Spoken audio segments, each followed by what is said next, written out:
याद आ रहा है, तो आज उससे आगे शुरू करते हैं। और आज इस पुस्तक का जो है क्लास 9th का अपन जो है वो एंड करते हैं।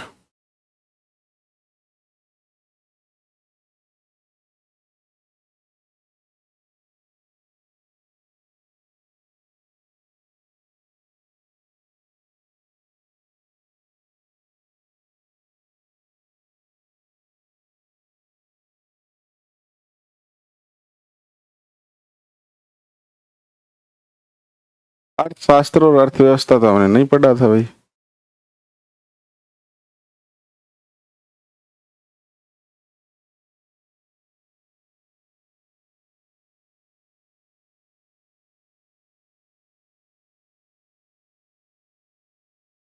कमेंट करके बताएं कितने चैप्टर पढ़ लिए थे अगर आप लास्ट सेशन में थे तो। ये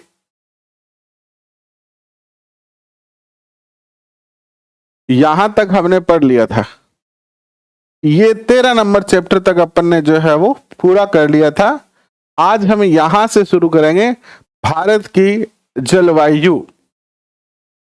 ठीक है, भारत की जलवायु से शुरू करते हैं। और पहला क्वेश्चन देखिए, मानसून किस भाषा का शब्द है? ये हिंदी भाषा का शब्द है। मानसून शब्द की उत्पत्ति किससे हुई है? अरबी भाषा के मौसम शब्द से। अब देखो ये क्वेश्चन मैंने क्यों लिखा है आपको पता है? क्वेश्चन कभी कभी एग्जामिनर हमारे दिमाग को घुमाने का प्रयास करता है। क्वेश्चन पूछा जाता, हम क्या पढ़ के जाते हैं जनरली, जितने भी गाइड है, जितने भी बुक है, और कहीं पर भी अगर कोई भी टीचर पढ़ा रहा है ना, तो जो ज्योग्राफी पढ़ाएगा, मानसून पढ़ाएगा, वो ये बात जरूर दिखाएगा कि मानसून शब्द की उत्पत्ति जो है वो अरबी भाषा के शब्द मौसम से हुई है। जितने भी टीचर पढ़ाएंगे सब पढ़ाएंगे, एग्जामिनर इस चीज का फायदा उठाता है और क्वेश्चन पेपर में कैसे देता है, मानसून किस भाषा का शब्द है, और पहला ऑप्शन होता है अरबी, फारसी और लैटिन और हिंदी। ये 4 ऑप्शन है, ए, ब, से और क्वेश्चन क्या है, मानसून किस भाषा का शब्द है? मेरे जैसे जो पढ़े लिखे समझदार लोग जो बेहतरीन तैयारी करके गए, अरे वाह यार क्वेश्चन तो बहुत अच्छा आया है। पहला ही क्वेश्चन सरल, मानसून शब्द अरबी भाषा का शब्द है, ये लगाया टिक। ये तो गुरुजी ने हमें सबसे पहले पढ़ाया था, ये तो मेरे पक्का याद है, ये तो मेरे पक्का याद है कि मानसून शब्द अरबी भाषा का है। अच्छा, बाहर पेपर से निकलने के बाद अगर कोई बच्चा ये कह दे कि वो हिंदी को है, अच्छो बावड़ो है ना, मैंने 2-3 रोड़ा और कर दे, अच्छो बावड़ो हिंदी को एक रहेगी, मैं पूरे विश्वास के साथ कहूं अरबी को है, रिपीटेड है यार। और इस तरीके से आप मानेंगे तो नहीं मानेंगे मुझे पता नहीं, लेकिन आप याद कर लो जब भी आप पेपर में होते हैं 1 या 2 क्वेश्चन ऐसे होते हैं जो आप इसी तरीके से गलत कर देते हैं।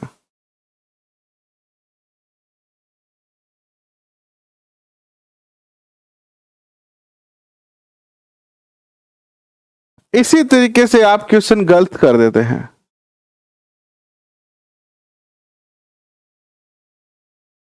याद रखना, मानसून शब्द हिंदी भाषा का है। इस तरीके के क्वेश्चन अगर आपसे पूछे तो मार मत खा जाना पेपर में।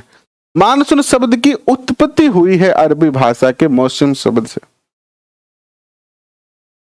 जब सूर्य की किरणें कर्क रेखा पर लंबवत गिरती है तो न्यून वायु दाब क्षेत्र कहां बनता है? मुल्तान, पाकिस्तान में। और जब सूर्य की किरणें कर्क रेखा पर लंबवत गिरती है तो उच्च वायु दाब किस क्षेत्र में बनता है? तो हिंद महासागर, ऑस्ट्रेलिया, जापान और निकट प्रशासन में। यह आपकी पृथ्वी है, ठीक है, क्या है? यह आपकी पृथ्वी है। यह है भूमध्य रेखा, यह है कर्क रेखा, यह है मकर रेखा। कर्क रेखा, मकर रेखा। जब सूर्य कर्क रेखा इस पर लंबवत होता है, यानी जब सूर्य यहां होता है और भारत कहाँ है, भारत से ये कर्क रेखा जो है वो गुजरती है, भारत से ये कर्क रेखा गुजरती है ना, राजस्थान से गुजरती है भारत से कर्क रेखा। थोड़ा सा भारत का मैप दोबारा बना देता हूं इसमें, ऑलमोस्ट यहां से गुजरती है ना, यानी राजस्थान से होकर भारत से जो है कर्क रेखा गुजरती है और इधर पाकिस्तान है। जब यहां सूर्य होगा, यहां सूर्य लंबवत गिरेगा तो न्यून वायु दाब का क्षेत्र तो बनेगा पाकिस्तान में। जब सूर्य यहां होगा तो कहां बनेगा, हिंद महासागर, ऑस्ट्रेलिया, जापान के निकट बनेगा। इस तरीके के क्वेश्चन है ये, ठीक है। हवाओं का प्रवाह किस प्रकार होता है, उच्च वायु दाब से निम्न वायु दाब। जहां दाब अधिक होगा, जहां दाब अधिक होगा वहां से निम्न वायु दाब की ओर हवा चलेगी, ठीक है। जहां दाब अधिक होगा वहां से निम्न दाब की ओर हवा चलेगी। ऐसे आपकी पुस्तक में तीर बना के लिख सकते हो, उच्च वायु दाब और निम्न वायु दाब, याद हो जाएगा, कभी भूलोगे ही नहीं।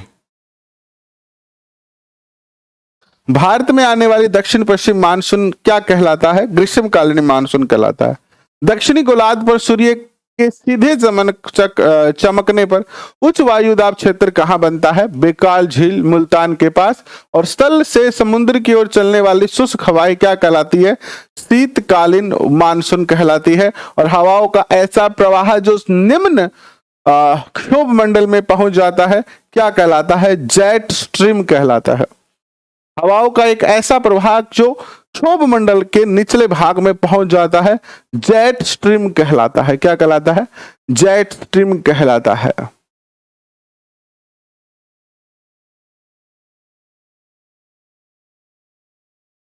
और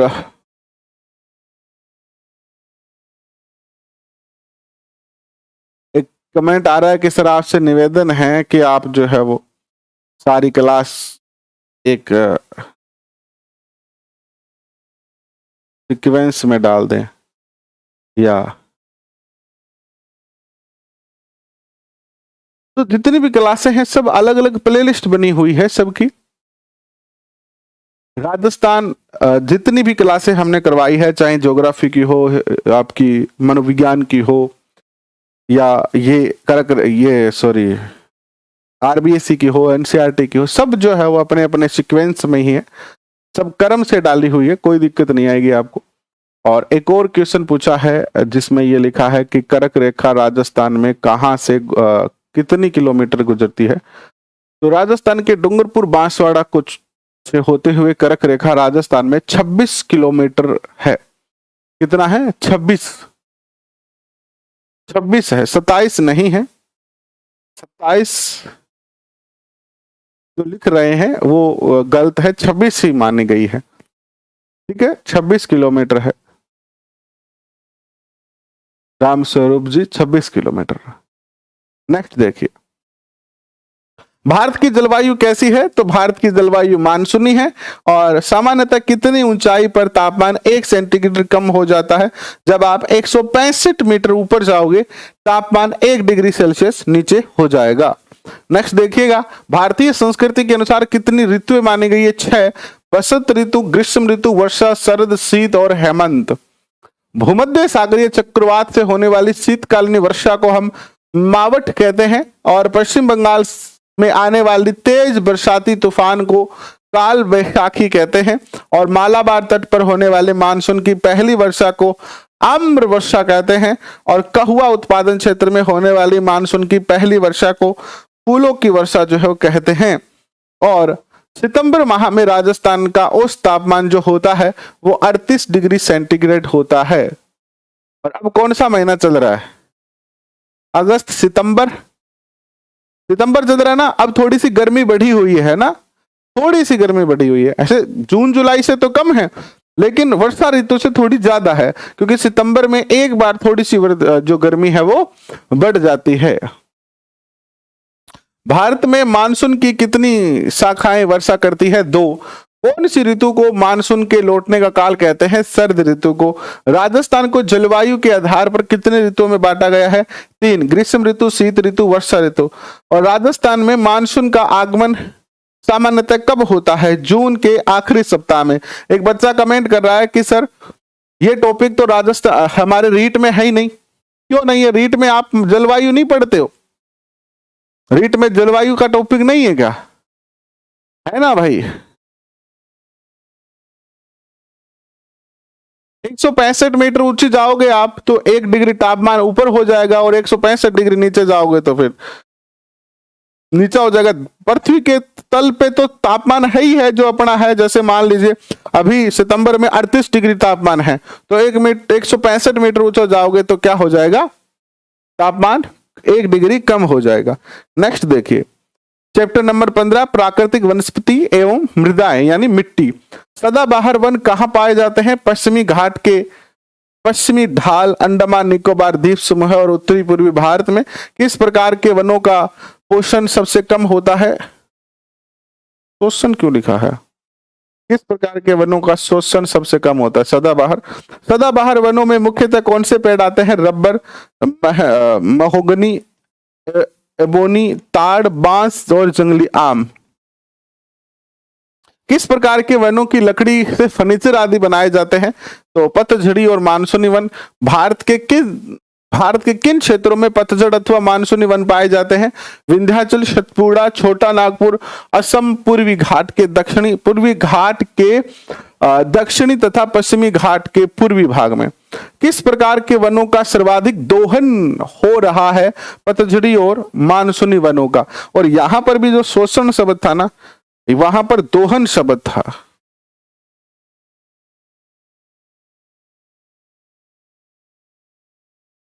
नेक्स्ट देखिए, पतझड़ी मानसूनी वनों में कौन से वृक्ष पाए जाते हैं? तो साल, सागवान, नीम, चंदन, रोजवुड एंड आंवला, सहसूत, आम, शीशम। भारत के शुष्क वन कहां पर पाए जाते हैं? भारत में शुष्क वन दक्षिण पश्चिम पंजाब, हरियाणा, पूर्वी राजस्थान, दक्षिण पश्चिमी उत्तर प्रदेश। किन वनों के क्षेत्रों में किन वनों की जड़ें लंबी व मोटी होती है? तो शुष्क वन की। और शुष्क वनों में कौन कौन से वृक्ष पाए जाते हैं? तो बबूल, नीम, आम, महुआ, करील, खेजड़ी। और मरुस्थलीय वनों में कौन कौन से पेड़ पाए जाते हैं? तो केर, बेर, नागफनी, रामबास एंड खजूर एंड खेजड़ी। कौन से वन दलदली वन कहलाते हैं? ज्वारीय वन व डेल्टाई वन। और कौन से वन दलदली वन कहलाते हैं? ये तो एक ही क्वेश्चन हो गया। नेक्स्ट देखिएगा, ज्वारीय वन में कौन कौन से वृक्ष पाए जाते हैं? नारियल, हेरोटियरिया एंड राइजोफोरा एंड सोनेरिसिया। दक्षिणी भारत में पर्वतीय वन कहाँ पाए जाते हैं? तो महाबलेश्वर व पंचमढ़ी में। अधिक ऊंचे भागों में किस प्रकार के पर्वतीय वृक्ष पाए जाते हैं? Eugenia and Michelia and Rhododendrons. Himalaya में किस प्रकार के पर्वतीय वृक्ष पाए जाते हैं? स्पूस, देवदार, चीड़, silver fir, birch and Juniper. और भारत में प्राणियों की लगभग कितनी प्रजातियां पाई जाती है? 75,000। कितनी? 75,000 प्राणी यानी जीव जंतु की अलग अलग प्रजाति पाई जाती है।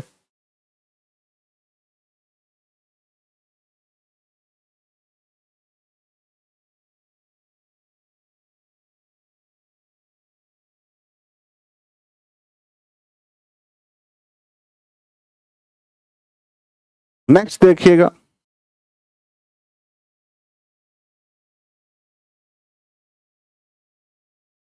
भारत में पाई जाने वाले प्राणियों की प्रजातियां कुल विश्व का कितना प्रतिशत है?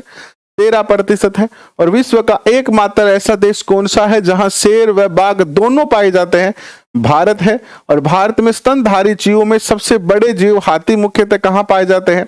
असम, कर्नाटक व केरल में। याक किस क्षेत्र में पाया जाता है? लद्दाख में। मगरमच्छ प्रजाति का कौन सा जीव ऐसा है जो केवल भारत में पाया जाता है? घड़ियाल। राजस्थान का वनस्पतीय क्षेत्र राज्य के कुल क्षेत्रफल का कितना है? 10.12%। राजस्थान के प्रति व्यक्ति वन क्षेत्र कितना है? तो 0.03 हेक्टेयर। भारत में प्रति व्यक्ति वन क्षेत्र कितना है? 0.13% या हेक्टेयर, सॉरी हेक्टेयर। राजस्थान में प्रति व्यक्ति वन क्षेत्र 0.03 हेक्टेयर और भारत में 0.13 हेक्टेयर। राजस्थान में कितने प्रकार की वनस्पति पाई जाती है? 3, वन, घास और मरुस्थली। उष्णकटिबंधीय कटीले वन राजस्थान में कहां पाए जाते हैं? जैसलमेर, बाड़मेर, बीकानेर, पाली, चूरू, नागौर, सीकर, झुंझुनू में। और मरुस्थल का कल्प वृक्ष किसे कहा जाता है? खेजड़ी को कहा जाता है। एंड मरुस्थल में पाई जाने वाली घास दुधारू पशुओं के लिए उपयोगी होती है।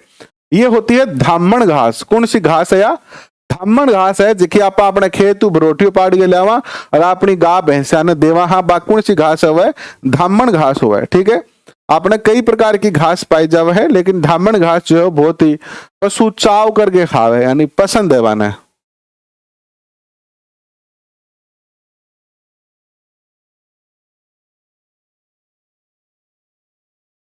नेक्स्ट देखिएगा, मरुस्थल में पाई जाने वाली कौन सी घास सभी पशुओं के लिए पौष्टिक होती है? सेवण घास है। कौन सी पेड़ गोंद का सबसे बढ़िया स्रोत होते हैं? सालर। लकड़ी पैकिंग के डिब्बे बनाने के लिए किस वृक्ष की लकड़ी का प्रयोग किया जाता है? सालर। राजस्थान में सालर वन कहाँ पाए जाते हैं? उदयपुर, राजसमंद, चित्तौड़गढ़, अजमेर, जयपुर और सीकर में। नेक्स्ट देखिएगा, राजस्थान में पाए जाने वाले किस वृक्ष की लकड़ी सर्वाधिक कठोर होती है? तो धोक की जो लकड़ी है वो सर्वाधिक कठोर होती है। राजस्थान में मिश्रित पर्णपाती वन में कौन से वृक्ष पाए जाते हैं? तो अमलतास, रोहन, करंज, गुलर, जामुन, सालर, शीशम और आंवला। भारत में सबसे पहले वन नीति कब बनाई गई थी? 1894 में। स्वतंत्र भारत की पहली वन नीति कब घोषित की गई थी? 31 मई 1945 में। 45 है कि 54? 1954 है। भारत में नवीन वन नीति कब घोषित की गई थी? 1988 में। हमारे देश में वन्य जीवों की रक्षा कितने वन मंडल निकाय स्थापित किए गए हैं? 15 वन मंडल स्थापित किए गए हैं। भारत में वन्य जीवों के संरक्षण हेतु वन्य जीव अभ्यारण्य स्थापित किए गए हैं 565। अब इनकी संख्या और भी हो सकती है, क्योंकि ये आरबीएससी का डाटा है, अपडेट करके करंट में लिखा दिया जाएगा। भारत में कितने राष्ट्रीय उद्यान हैं? 89। भारत में 2018 की तारीख में, यानी 18 तक 104 राष्ट्रीय उद्यान, 544 वन्य जीव अभ्यारण्य थे। देश के किन 2 अभ्यारण्यों को विश्व विरासत की सूची में शामिल किया गया है? काजीरंगा असम और केवलादेव राष्ट्रीय उद्यान राजस्थान। बहुत अच्छा क्वेश्चन है। राजस्थान में कितने वन्य जीव अभ्यारण्य हैं? राजस्थान में 22 है, जिसमें से राजस्थान में 3 राष्ट्रीय उद्यान हैं, 25 वन्य जीव अभ्यारण्य और 33 आखेट निषेध क्षेत्र हैं। राजस्थान में कितने राष्ट्रीय उद्यान हैं? राजस्थान में नेशनल कितने हैं? 3। और राष्ट्रीय मरु उद्यान कहां स्थित है? जैसलमेर। राजस्थान में बाघ संरक्षण क्षेत्र कौन से हैं? रणथंभौर और सरिस्का, जहां बाघों को क्या किया जाता है? संरक्षित किया जाता है। और साइबेरियन सार्स के लिए कौन सा राष्ट्रीय उद्यान प्रसिद्ध है? केवलादेव। और राजस्थान का कौन सा पार्क जीवाश्म के लिए प्रसिद्ध है? Would fossil park. Would fossil park, राष्ट्रीय मरु उद्यान। इन दोनों में ही जो है हमें जीवाश्म पाए जाते हैं। जीवाश्म क्या होते हैं? जीवाश्म होते हैं प्राचीन समय के जो जानवर थे, जैसे कि डायनासोर आदि की हड्डियां जहां पर पाई जाती है वो जीवाश्म ही कहलाते हैं। क्या कहलाते हैं? वो जीवाश्म कहलाते हैं। ठीक है, नेक्स्ट देखिएगा, कुरुंजा पक्षी के लिए कौन सा स्थान प्रसिद्ध है? खींचन, जोधपुर। और राजस्थान में कितने आखेट निषिद्ध क्षेत्र है? 33। राजस्थान का जैविक उद्यान कौन सा है? नाहरगढ़। और राजस्थान का राज्य पक्षी कौन सा है? गोडावन। और घड़ियाल के, यह है गोडावन, घड़ियाल के संरक्षण हेतु चर्चित स्थान कौन सा है? राष्ट्रीय चंबल घड़ियाल अभ्यारण्य चर्चित। और खेजड़ी बलिदान की घटना किस दिन घटी थी? 21 नवंबर 1730 को। खेजड़ी के रक्षार्थ कितने लोगों ने बलिदान दिया था? 363, जिसमें से 294 महिलाएं और 294 पुरुष और 69 महिलाएं थी। और भारत में पर्यावरण दिवस कब मनाया जाता है? 21 सितंबर को अभी आने वाला है। विश्व का एकमात्र वृक्ष मेला कहाँ लगता है? खेजड़ी गांव, जोधपुर। और विश्व की कुल जैव विविधता का भारत में कितना प्रतिशत है? 40% है। और भारत में अब तक कितने जीव जंतुओं की पहचान की जा चुकी है? 81,000 टाइप के जीव जंतुओं की जो है वो पहचान की जा चुकी है। भारत में अब तक कितनी वनस्पति खोजी जा चुकी है? 45,000। और IUCN क्या है? अंतरराष्ट्रीय प्रकृति एवं प्राकृतिक संसाधन संरक्षण संगठन। और IUCN का मुख्यालय है स्विट्जरलैंड में।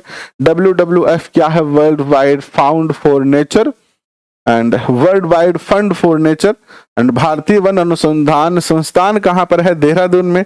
और भारतीय वनस्पति उद्यान कहां है? कोलकाता। कर्नल रॉबर्ट्स किड ने 1 जून 1786 में इसकी स्थापना की थी। पारिस्थितिकी अनुसंधान संस्थान है बेंगलोर में।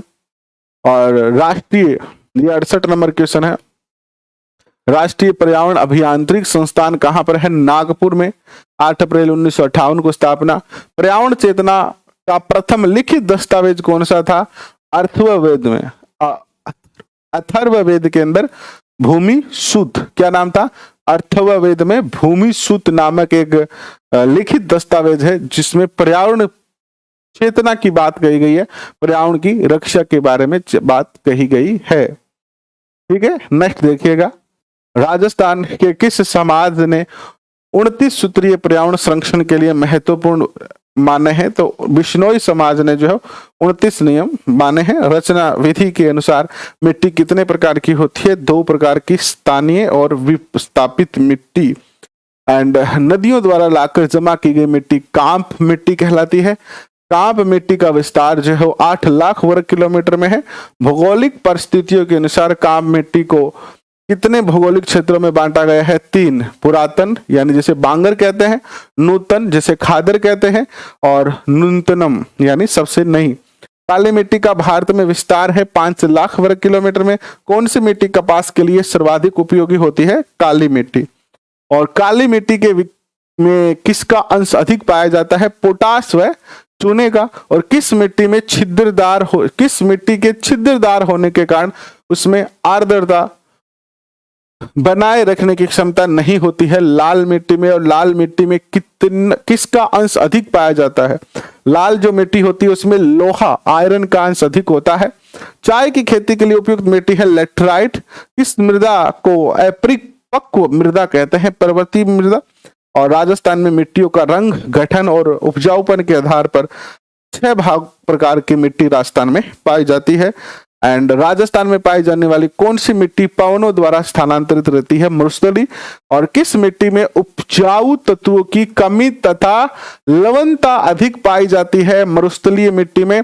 और कौन सी मिट्टी ग्रेनाइट, शिस्ट तथा निस चट्टानों के विखंडन से निर्मित होती है? तो लाल और पीली मिट्टी जो है वो ग्रेनाइट, शिस्ट और निस चट्टाने जो है उनके विखंडन से यानी उनके टूटने से बनती है। और राजस्थान में मक्का, चावल, गन्ना के उत्पादन हेतु कौन सी मिट्टी उपयोगी है? लैटेराइट। इस मिट्टी में चीका की अधिकता पाई जाती है? मिश्रित लाल और काली मिट्टी में। राजस्थान के दक्षिणी पूर्वी जिलों में किस मिट्टी की प्रधानता पाई जाती है? काली मिट्टी। ये तो सारे क्वेश्चन है ना, अभी आपके बहुत सारे क्वेश्चन आ रहा है। कोई कह रहा है कि सर ये रीट में है कि नहीं है, रीट में जल्दी से क्लियर करो, ये करो वो करो, है ना, ये तो सिलेबस में ही नहीं है। मैंने आपको शुरुआत में क्या कहा कि ये जो सेशन है ये REET, second grade, first grade, RS, CAT जितने भी एग्जाम की बच्चे तैयारी कर रहे हैं सबके लिए महत्वपूर्ण है। और आप रीट के पेपर उठा के देख लीजिए, मुख्य परीक्षा का पेपर उठा के देख लेना जब आए तब, यहां से बहुत सारे क्वेश्चन आपके सीधे सीधे आएंगे। ठीक है, बहुत सारे क्वेश्चन आपको सीधे सीधे देखने को मिलेंगे। इसमें कुछ पार्ट भारत का है, RBSE पढ़ रहे हैं हम, वो भी ओल्ड वाली। और ओल्ड वाली RBSE में जो था वो क्या था, थोड़ा सा पार्ट भारत का और बहुत सारा जीके राजस्थान का था। और ऐसे ऐसे क्वेश्चन है राजस्थान के जो आपको किसी भी गाइड में या नहीं मिलेंगे, तो इसीलिए इनको पढ़ना अति आवश्यक है। आपकी मर्जी है, बाकी आप पढ़ें कि नहीं पढ़ें ये खुद आप डिसाइड कर सकते हैं। जिनको लगता है कि पढ़ना चाहिए वो पढ़ सकते हैं, जिनको लगता है कि नहीं पढ़ना चाहिए वो ना पढ़े। ठीक है, तो इस पे आपके लिए कोई दबाव नहीं है, ना आपकी कोई फीस है, तो बिल्कुल निष्फिक्र होके, टेंशन फ्री होके आप डिसीजन लें। और इतना मैं आपको निश्चित तौर पर कह सकता हूं कि जिन बच्चों ने पढ़ा है उनको फायदा हुआ है, और जो बच्चे पढ़ेंगे, याद करेंगे, पेपर से पहले इनको बार बार पढ़ के जाएंगे, उनको फायदा मिलेगा। बस इससे ज्यादा और कुछ नहीं कहेंगे। गेहूं, सरसों, कपास, तंबाकू के लिए उपयोगी मिट्टी कौन सी है? क्षारी मिट्टी है। काली मिट्टी में सब किसकी प्रधानता होती है? कैल्शियम, पोटास की। काली मिट्टी अन्य किस नाम से जानी जाती है? रेगड मिट्टी। राजस्थान का राज्य पशु चिंकारा। भारत में काली मिट्टी किससे बनी है? लावा से। खेजड़ली आंदोलन का नेतृत्व अमृता देवी बिश्नोई ने किया। अर्थशास्त्र और अर्थव्यवस्था, ये टॉपिक अपने है नहीं, ना तो अपने रीट लेवल फर्स्ट में है, ना रीट लेवल सेकंड में है, तो इसको मैं पीडीएफ में डाल दूंगा। जो बच्चे सेकंड ग्रेड की तैयारी कर रहे हैं, जो बच्चे बाकी एग्जाम की तैयारी कर रहे हैं, वो इस टॉपिक को अपने आप पढ़ लेना, ठीक है? क्योंकि अपने पास ज्यादातर बच्चे ऐसे हैं अभी जो रीट की तैयारी कर रहे हैं, हालांकि कुछ बच्चे ऐसे भी है जो सेकंड ग्रेड की तैयारी कर रहे हैं, लेकिन आप पढ़ लीजिएगा फिर, है ना?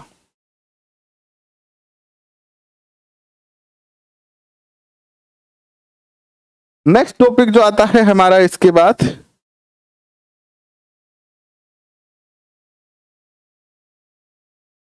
देखो अब नाम से जाओगे ना तो नहीं है, लेकिन देखो पूंजीवादी अर्थव्यवस्था में बाजार का राजा को किसे कहा जाता है? उपभोक्ता को कहा जाता है। और हमने जब उदारीकरण, निजीकरण पढ़ा था ना, तो उसमें पूंजीवादी अर्थव्यवस्था भी पढ़ी थी, अर्थव्यवस्था के रूप भी पढ़े थे, यानी अर्थव्यवस्था के प्रकार भी पढ़े थे। तो डायरेक्ट इनडायरेक्ट आप देखिए, डायरेक्ट इनडायरेक्ट आपके क्वेश्चन यहां से निकलते हैं, बहुत सारे क्वेश्चन निकलते हैं। समाजवादी अर्थव्यवस्था की शुरुआत कहां से हुई थी? मैंने बताया था रूस से हुई थी आपको। ये सारे क्वेश्चन यहां से निकलते हैं। पूंजीवादी अर्थव्यवस्था को अन्य किस नाम से जाना जाता है? स्वतंत्र बाजार, बाजार अर्थव्यवस्था, है ना? इस तरीके के ये बहुत सारे क्वेश्चन जो है ना, इसीलिए आरबीएससी को पढ़ने वाले बच्चे को कभी भी निराशा हाथ नहीं होगी। भारतीय अर्थव्यवस्था में कृषि का योगदान, देखो केंद्रीय सांख्यिक संगठन की रिपोर्ट के अनुसार 1950-51 में 59.2% योगदान था। 1950-51 में जो है वो कुल जनसंख्या का 70% भाग कृषि करता था, और 2011 की जनगणना के अनुसार कुल कार्यकारी जनसंख्या का 48.9% कृषि में लगा हुआ है। और विश्व में सर्वाधिक पशु भारत में। ऋतुओं के आधार पर फसलें जो है वो 3 प्रकार की होती है, रबी, जायद और खरीफ। रबी की फसल कब बोई जाती है? अक्टूबर नवंबर। रबी की फसल कौन सी है? तो गेहूं, चना, जौ। खरीफ की फसल बोई जाती है जून, जुलाई। और रबी की फसल में कौन कौन शामिल है? बाजरा, मक्का, कपास। ऐसी कौन सी फसल है जो रबी व खरीफ दोनों फसल चक्रों में शामिल है? चावल। जायद की फसल कब बोई जाती है? मार्च, जून। जायद की फसलों में कौन कौन आता है? तरबूज, ककड़ी, खरबूजा, सूरजमुखी, खीरा, मतीरा। उपयोग के आधार पर फसलों को कितने भागों में बांटा गया है? 2, खाद्यान्न और व्यापारिक फसल। वे फसलें जो खाद्य पदार्थों के रूप में प्रयोग ली जाती है खाद्यान्न फसल कहलाती है। लाभ कमाने के लिए बेची जाने वाली व्यापारिक फसलें होती है। लघु सिंचाई परियोजना जिस कितने कमांड योग्य क्षेत्र के लिए होती है? 2000 हेक्टेयर। और मध्यम सिंचाई परियोजना जो होती है वो 2000 से 10,000। और वृहद सिंचाई परियोजना होती है जहां 10,000 हेक्टेयर या इससे अधिक क्षेत्र में सिंचाई की जाती है। दीर्घ जोत में कितने कृषि भूमि को शामिल किया गया है? 10 हेक्टेयर से अधिक। प्रत्येक किसान के पास जोत का बिखराव होना क्या कहलाता है? अपखंडन। और भारतीय कृषि में किस जोत का भाग सर्वाधिक है? सीमांत जोत 62.88% है। आपका लास्ट टॉपिक है अर्थव्यवस्था का, भारतीय कृषि का, है ना? अर्थव्यवस्था में भारतीय कृषि का टॉपिक है जो लास्ट वाला टॉपिक है, तो इसीलिए ये यूनिट पढ़ना आपके लिए जो है जरूरी है। इसीलिए ये यूनिट पढ़ना आपके लिए क्या है? जरूरी है, वरना तो कोई जरूरी नहीं थी, कृषि वाली यूनिट भी हम स्किप कर सकते थे।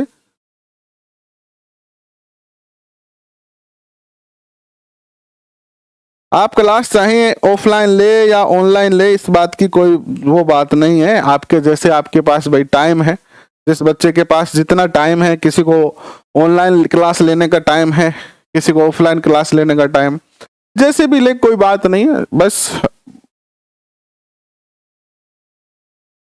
क्लास लेते रहें, पढ़ते रहें, आगे बढ़ते रहें। आपकी सफलता में ये क्लासें योगदान देगी। इन क्लासों की कोई फीस नहीं है, आपकी मर्जी है, सीधे पीडीएफ डाउनलोड करके प्रिंट निकाल के पढ़ लें, क्लास देख लें, क्लास कैसे भी। हम आपको कोई ऐसे नहीं कह रहे हैं कि आप केवल यही पढ़ो और बाकी कुछ मत पढ़ो, हम ही नहीं कह रहे हैं आपको।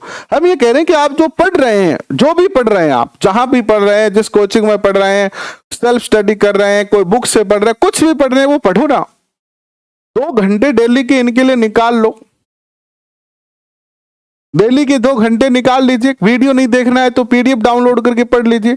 लेकिन पढ़ेंगे, ये जो ऐसा डाटा है जिनको अगर आप पढ़ेंगे, आप किसी भी आपके जानकार दोस्त से, आपका कोई बड़ा भाई, कोई आपके रिश्तेदार हैं जो कि 2nd ग्रेड में, 1st ग्रेड में, के आरएस में या कहीं पर भी जॉब लगे हुए हैं, है ना, उनसे ये पूछो। आप कभी पूछना अगर समय मिले, आपके कोई जानकार हो तो, कि यार मैं अगर ओल्ड आरबीएससी पढ़ता हूं 6 to 12 तो मेरे लिए कौन कौन से एग्जाम में ये हेल्पफुल होगी, आप पूछना ये। और अगर वो ये कह दे कि ना यार ओल्ड आरबीएससी क्या पढ़ दिखाना, क्यों टाइम खोटी करेगा, तो फिर आप बताना मुझे।